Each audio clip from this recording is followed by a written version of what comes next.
3 table spoons శనగపిండి, 1 table spoon rice flour, ఒక 10 మిర్చి బజ్జీ, పల్లీలు, ఎండు కొబ్బరి, వాము, జీలకర్ర, నువ్వులు ఇవన్నీ వేయించి పెట్టుకున్నాం. మిక్సీకి వేసుకొని పొడి చేసుకొని దీన్ని మన మిర్చిలో స్టఫ్ చేద్దాం.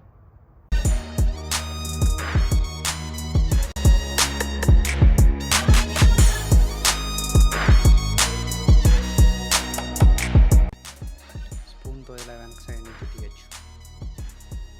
పొడి చేసుకున్న తర్వాత కొంచెం చింతపండు నీళ్ళు వేస్తున్నాను. దీన్ని మళ్ళీ మిక్సీ చేసుకుందాం. ఇప్పుడు దీన్ని మిర్చిలోకి స్టఫ్ చేసుకుందాం.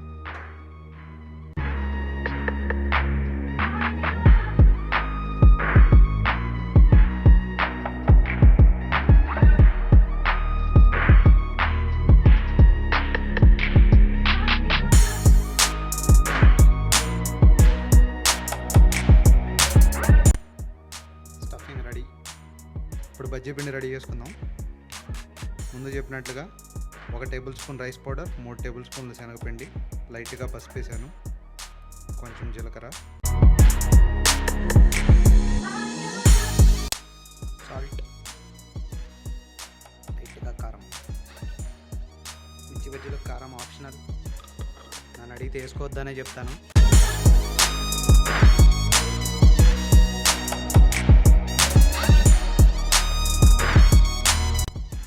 బ్యాటర్ ఎలా ఉండాలనేది అందరికీ క్వశ్చనే కదా. సో ఇట్స్ వెరీ సింపుల్ తెలుసుకోవడం. ముందే ఎక్కువ వాటర్ కలుపుకోకండి. మిర్చిని మనం ఇలా బ్యాటర్లో ముంచి ఇలా తీసినప్పుడు వెంటనే కారిపోకుండా ఇలా కొద్దిసేపు అన్నా పట్టుకొని ఉంటే బ్యాటర్ ఆ థిక్నెస్ ఉండాలి.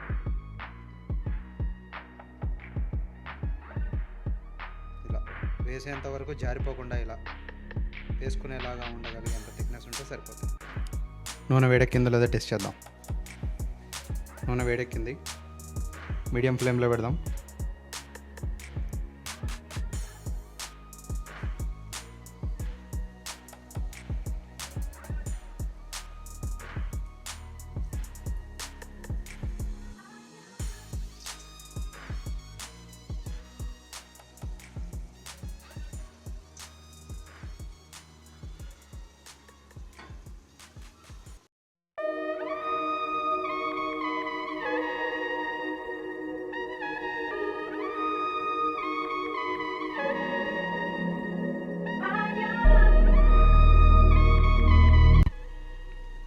వేగినాయి, తీసేద్దాం.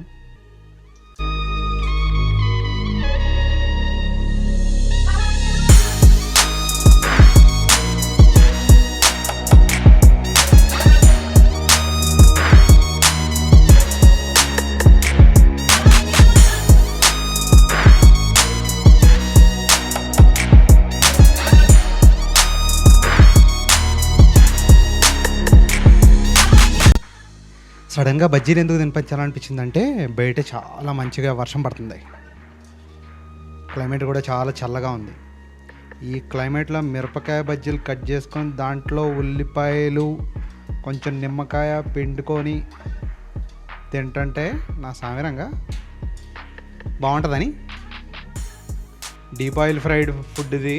సో ఫ్రీక్వెంట్గా తినకండి, ఎప్పుడో ఒకసారి, నెలకు ఒకసారో 2 నెలలకు ఒకసారో ఓకే. వేగిపోయినాయి ఈ మిర్చి కూడా, తీసేద్దాం.